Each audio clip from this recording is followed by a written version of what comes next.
Sound is a collision of air molecules. It has amplitude, frequency, velocity, acceleration, intensity. Intensity, for example, is the distance in which sound travel.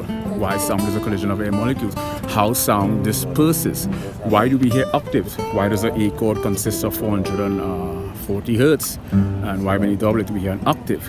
What aspect of human biology and our internal membrane allows us to perceive sound logarithmically in subset increments?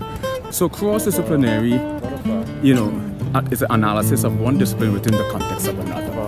But it requires an in-depth knowledge of that, the simultaneously of the second discipline, and that is music.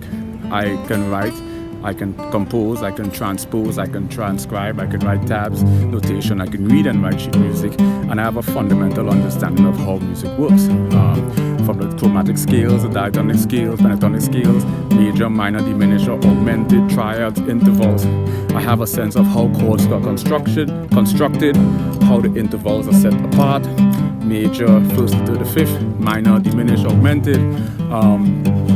I also got into an area, this is within the context of cross-disciplinary, is psychophysics, the relationship what did you do with Jeff? And mental phenomena. He's not here today. And I sort of he might be back next week. This discipline In any event, I'm hosting his show, The Jeff Richard Show. Non-musician